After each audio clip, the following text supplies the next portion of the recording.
This is my husband, Ben. Patrick Feld, this is my wife, Kira. This is Agnes. Anne has some trouble communicating. He can be a bit insecure. Nice Vespa. Yeah, isn't she? You should try. Can we? I won't call the fun police if you don't. Okay. Io lo so che mi chiami anche da diversi fusi orari. Ieri siamo stati esagerati. Back before I quit my practice. You're a lawyer.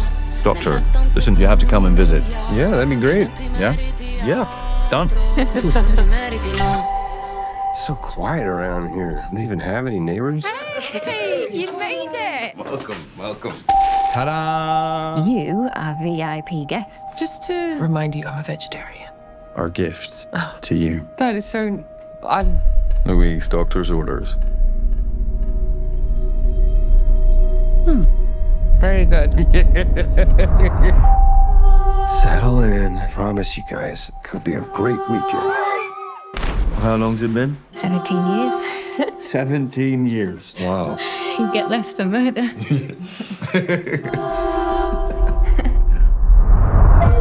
Something's not right with him. He has a condition.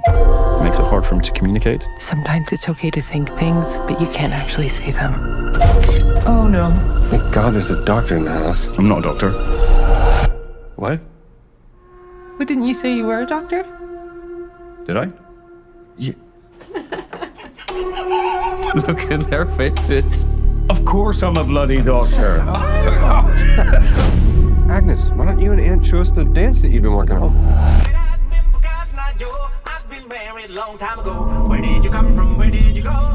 Aunt, what is wrong with you? Just feel the rhythm in your feet. Right, 1, 2, 3, 4. This is the one.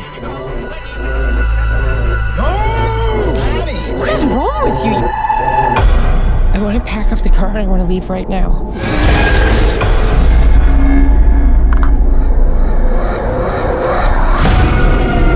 I'm just sad to see you go. You're gonna go out there and be completely normal. I've been pretending it's normal since we got here. Dad?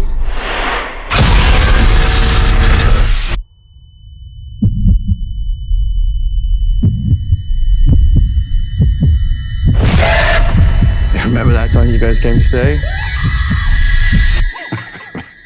You flipped out and tried to leave without saying goodbye?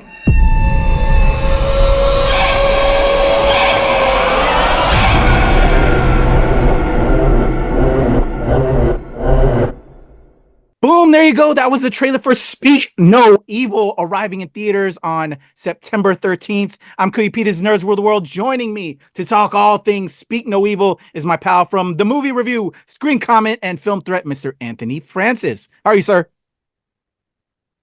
I'm fine. I'm just fine.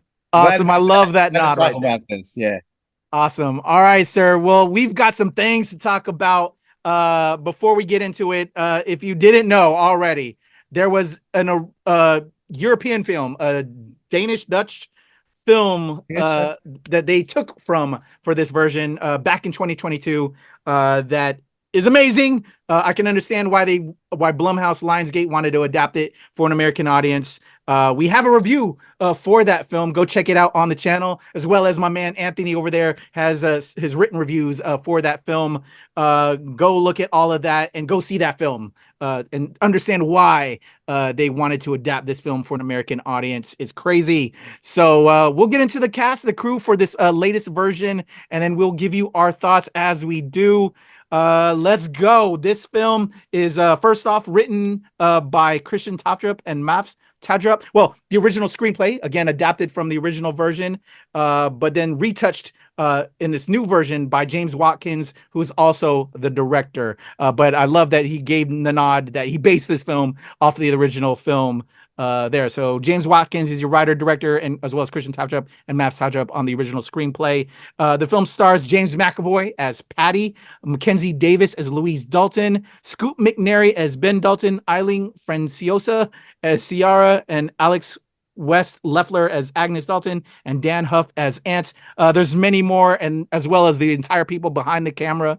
It takes a village to make a film, so shout out to the entire cast and crew As a filmmaker, it's always best to give a nod because there's so many hands that do the work to bring us this entertainment.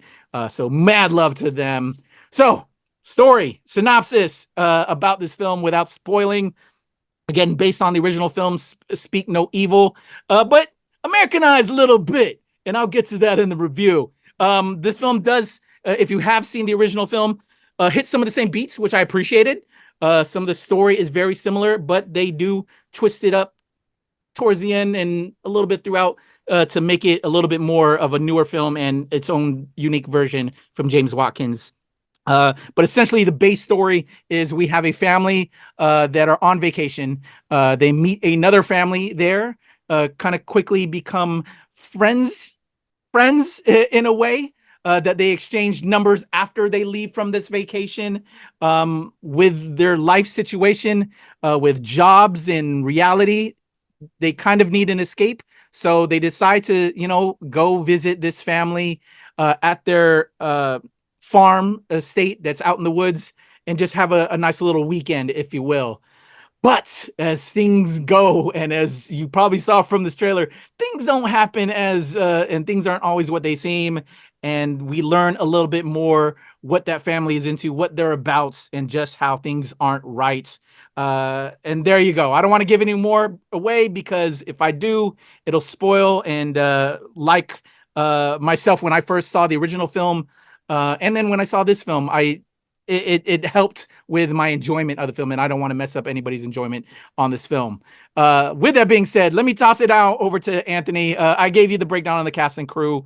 When you heard that they were making this new one, you saw the original film as we've talked in our other review for the last film. What were your thoughts about them making a brand new Speak No Evil so quickly after the last one dropped in 2022? Yeah, not even 2 full years out.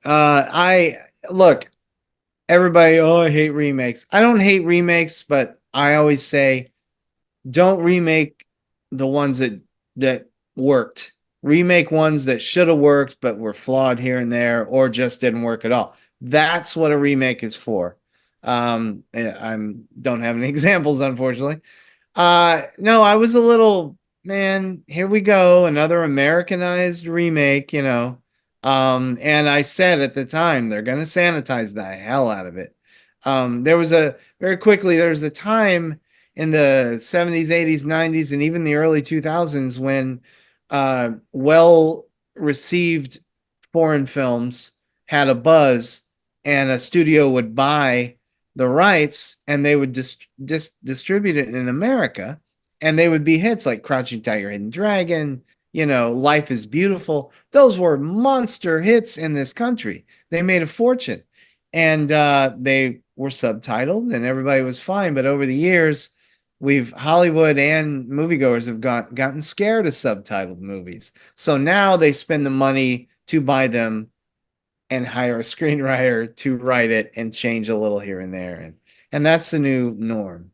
But I don't think Speak No Evil needed a remake. That said, I have thoughts when we get into it. I agree. Because that first film, if you haven't seen the original film, y'all, is amazing. Thankfully, I wasn't spoiled in any way. It's such a well-done thriller. Everybody played their parts from tops to tails, and outstanding. But this film, so again, it follows some of the same beats. And again, I'm going to be very careful not to spoil. But as we both have said, Anthony and I, it's an American take on that film. McAvoy is brilliant. McAvoy can act his ass off. If you haven't seen Split, where he's so many different personalities and characters, you understand how great of an actor McAvoy is. And he looks like he's having so much fun in this role. He does a great job, as well as the rest of the cast. They play their part. I got to give a nod to Scoot McNairy, who plays Ben Dalton, who is the father in this film.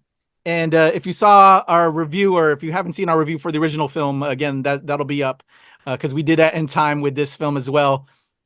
Ben Dalton, or Bjorn in the first film, to me, I'm saying it now after so many years of watching film, is the most hated by me character in all of cinema. I hate him with all of my being because he's supposed to be, he's a father and he's supposed to take care of his family, and he just does such a poor job at it.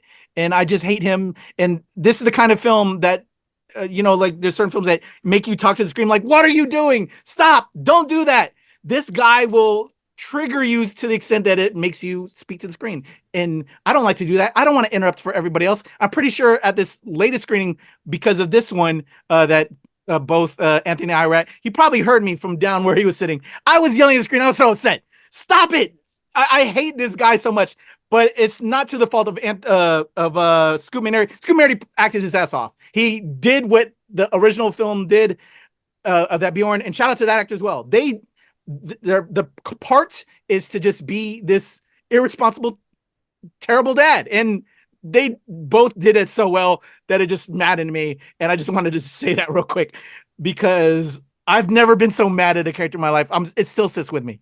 So well written. I got to give both, these films. If there's one real big positive for both, like this part makes you mad. And Patty, again, McAvoy, the same actor I think was brilliant in the other one. You get mad at both characters are triggering in two different ways. Like, so the madness of one, and then just how another is such a bitch. It just irritates you. I just wanted to say that real quick. Let's get into our thoughts, Anthony, about both and comparing. I really love that they both had some of the good cinematic flair and the stylization choices, the shot selections.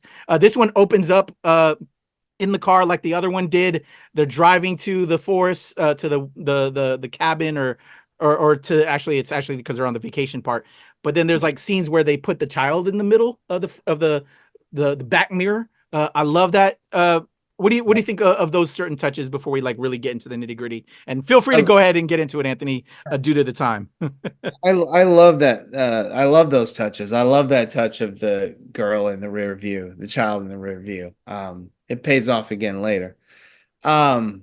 It's beautifully shot, man. I mean, it's supposed to be Italy, but I read that it's mostly Croatia. Oh. I hope that's correct. If it's not, I'm sorry, but it's beautifully done. And I mean, when there's a scene where they're at a restaurant, the moment where they meet McAvoy and his family for the first time, but we see them, they're about this big, they're all at a table, and the shot is of the countryside. And it's just like this, it's just holding on this beautiful countryside. And the restaurant is a little restaurant down here, and the people, and it's just, they're almost engulfed by nature, and it's gorgeous. And every time they go somewhere else, the director really uses, I forgot to look up the name of the cinematographer, but they really use their surroundings, and it's beautifully shot. And it's incredible to look at. Shout out to Tim Maurice Jones, who did The Woman in Black. Excellent Outstanding work. job. Excellent work. Really outstanding stuff. Since you hit on McAvoy, I say in my review, James McAvoy is an actor who couldn't be bad if he tried. I always loved him. He's done bad movies occasionally, not a lot. He's always good. It's a constant. And man, in this one, a Split, he should have had an Oscar. I'll say it. I'll die on that hill. Wasn't even nominated. Incredible. He is so into this and having so much fun. And he said that he hadn't seen the original, and he waited until after filming was over to watch it because he didn't want any of the other actor in his head. And that was a great idea because his performance is miles different and it's his own thing. Oh yeah. And it really sells the film. If he gets a supporting actor nod, I wouldn't cry. I think he's that good here. He's frightening. He's funny.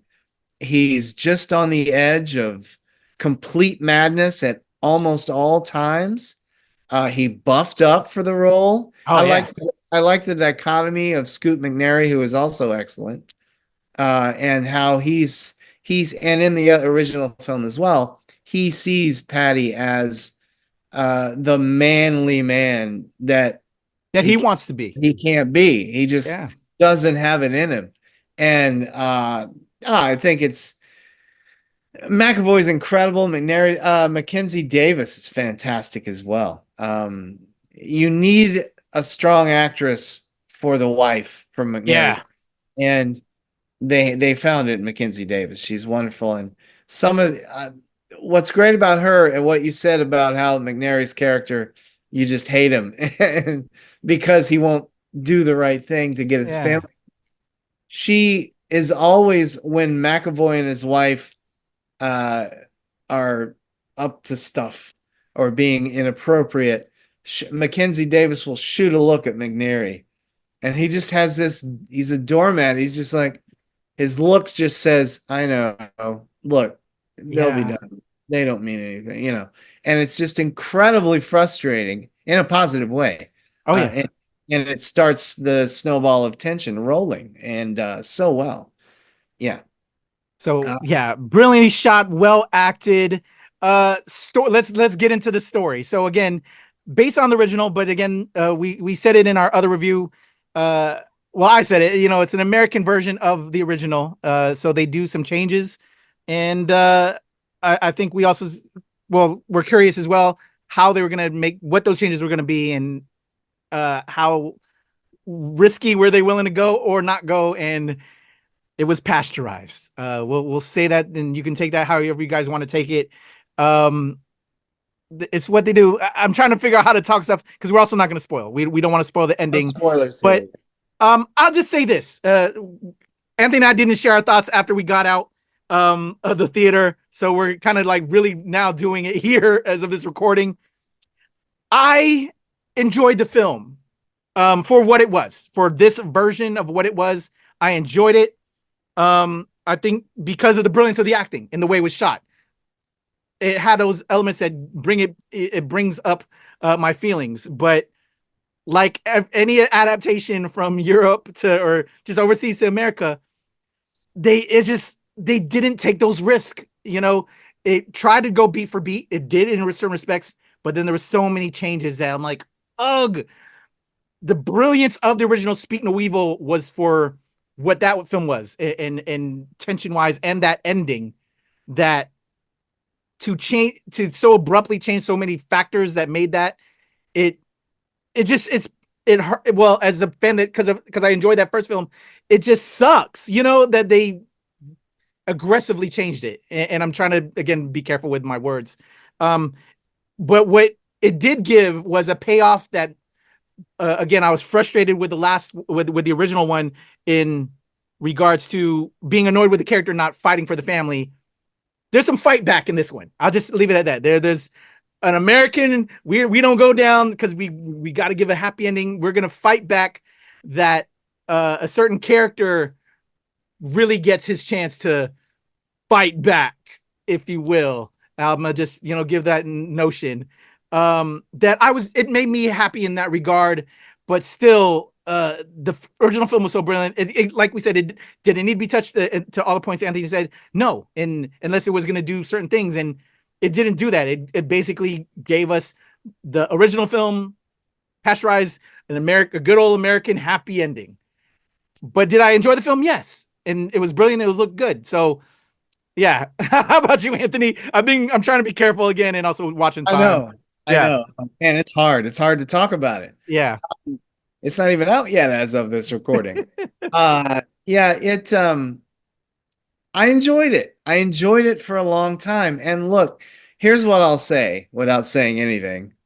So you enjoyed this, you enjoyed this new one too. I enjoyed it. Okay. I enjoyed it, but like Pee-wee, everybody I know is a big but. Where the first one built that tension and the just incredible macabre vibe in that house whenever the other couple was around, it made the finale of the original hit harder. Hell yeah. And it really, and that's why I think that worked. That ending worked.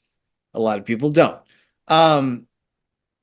In this one, it takes the tension that it builds some wonderful tension. For a while, it's kind of shot by shot ish. Yeah, ish. Exactly. But it still builds its own tension, and it does it so very well. The director did a really good couple in the woods, problem movie 2008 with Michael Fassbender called Eden Lake.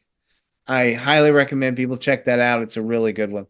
But he knows how to create or craft an aura of tension. Yeah, and then you're having fun with McAvoy, albeit darkly twisted fun. He's fun to watch. It's fun the audience reactions when he would say or do something or shoot a look. That was great. Yeah. And then we get to the ending where they trade in, and I won't say anything. They trade in the earned stuff at the end of the original for a roller coaster ride. Yeah. And I think it's because they built the tension the way the first one did so well that I ultimately think it's a cop out. And while it might be fun and throw your popcorn in and this is amazing, it doesn't work for me. It didn't work. If the first one doesn't exist, it would work fine. Yeah, I agree. I really think that. I think they copped out to get, like you said, pasteurized it to give, skittish American audiences, chill out. We're going to do something here. Yeah. And it bothered me so much that because of the original and what it did with all of that. Yeah. I just, look, it's a good film. I'm not saying it's not. That's why I'm so mixed. I don't hate it because of everything else, right? I'm glad you said that. It's a mixed. What, like I said, and if y'all haven't seen our review for the original film, it's going to be on the channel as well with this one. This film, this American version, is the Ben that is the character in this film, a bitch, while the OG film is the James McAvoy Patty, which is the Patrick in the original film. Yeah. Willing to take risks, go hard, fuck everything else, excuse my language, but that's what we need as creatives, as filmmakers, cinema to do. And they brought that great film here, but yet they bitched out on the ending. And not that the ending is bad in this, but it makes sense. You want to see that for the character of the group, but it's not a one-on-one for adaptation. It's changed up. I'm glad you said risk. The film doesn't, the new version doesn't take risks. It doesn't. And when it should take the biggest risk of all, it peters out. It's like, I can't. It's like somebody going, you want to go in the haunted house? Yeah, let's go. They get to the door. I can't go in. I'm not going in there. And for me, that hurt it. But I'm glad you also said mixed. It's a mixed review for me as well. Yeah, it's not a bad film. It's not a bad movie. And there's a lot of good in it and a little bit of great. But for me, the ending just kind of negated everything that came before, because now I'm like, well, if I want to watch Speak No Evil, I'll watch the original. Agreed. I'd still see this one, but if the number one, the better film is the original film. Yeah, and that's true. It's kind of a backhanded review for me. Like, I'm not saying don't go. You'll have a good time. Yeah. And modern horror audiences will have a good time. Oh yeah. And if anything, if it drives people to see the original one, even better. Let it be the conduit, let it be, the gateway drug to the original. Let it happen, man. That'll be great. But it's not a bad film. If we had an old school show like Siskel and Ebert and we had to go thumbs up, because they didn't do Sideways. They said it, but they couldn't do it on their show.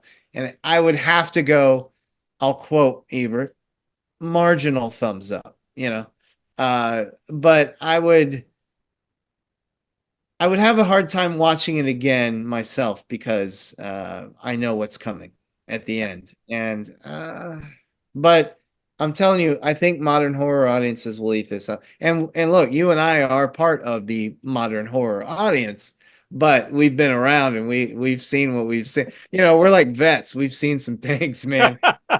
we saw 80s horror. We've seen some things. Yeah. Yes, sir. No, it's just a cop-out ending on a pretty good film for me. Yeah. Well said. We're gonna drop the mic right there, guys. Speak no evil. Go check out our thoughts on the original film, like we said. And yeah, it's a marginal thumbs up. I completely agree with my pal Anthony. Our 1 for 1 on this one. Right. So there you go. Those are our thoughts. Speak no evil. Check out my pal Anthony Francis over at Film Threats, Screen Comment, and the movie review. He has written reviews on this one, as well as the original one out there on his sites. How can they check you out, Anthony? The original is on Screen Comment. The new one is on the movie review.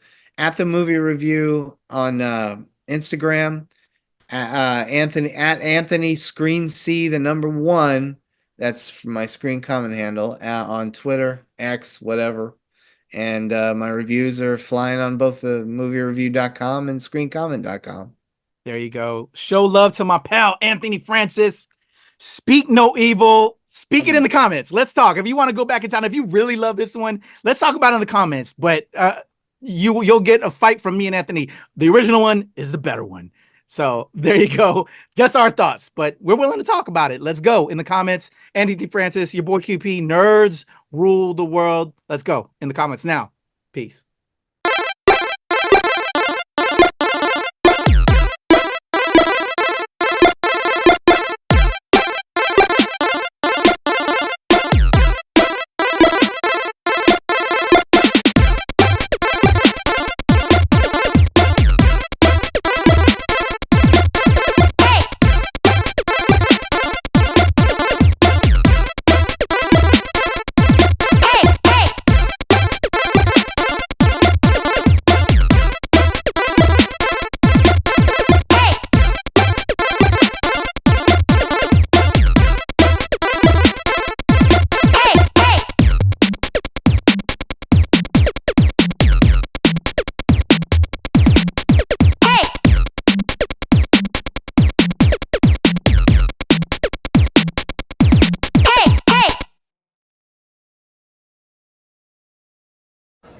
What's going on, y'all? It's your boy QP, Nerds Rule the World. Just got out of the press screening for Speak No Evil. Initial thoughts coming out the joint. First, I'm a big fan of the original one that didn't come out not too long ago, and now all of a sudden we're getting this one. So go check that one out. It's dope. My thoughts on this one, it's good. A different take on it, but there's some of the same beats in there that is from the original one, but they did decide to do something different. I'm not going to spoil it. I'm going to have a full review on the channel, as well as my review of the original joint with some of my pals. So stay tuned to that. But initial thoughts coming out. If you're a fan of Speak No Evil, I think you'll dig it, and you might enjoy this different twist. The original was always there, but now you get to get like an alternate worlds version of that specific story. So Speak No Evil hitting theater soon. Check it out. Your boy Creepy, Nerds Rule the World.